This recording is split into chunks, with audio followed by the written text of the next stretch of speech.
ఆసుపత్రిలో 3 నెలలు వెళ్ళింది కావా 3 నెలల నుంచి ఇక్కడికి వస్తున్నామా ఇంకా నిమ్మకాయ ఇస్తా బాగా అని చెప్పిట్టు కావా ఇంకా అప్పుడు అంటే బాగా ఆసుపత్రికి కానీ పొడవు డాక్టర్ గ్యారెంటీ చెప్పింది లేదమ్మా గ్యారెంటీ చెప్పింది లేదో బతుకుతాడో లేదో తెలియదు అని సంతకం చేయంటే చేసింది మావ ఎవరు బొట్టు పెట్టుకొని పోయినప్పుడల్లా మొక్కని పోయింటే బాగా అయినాడమ్మా ఇంటికి పంపించినాడు ఇక్కడ నిమ్మకాయ అయితే బాగాలేదంటే అప్పుడు ఎన్ని నెలలు ఉండే 3 నెలలు 3 నెలల్లో ఇక్కడ నిమ్మకాయ అయితే బాగా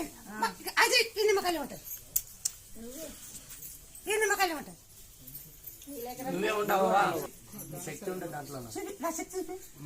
బాగాలేదు తీసేయాలన్నారు తీసేయకుండా దాంట్లో మనం మాకు ముందుకు వస్తాను నేను ఈ కాయ తినిపో నువ్వు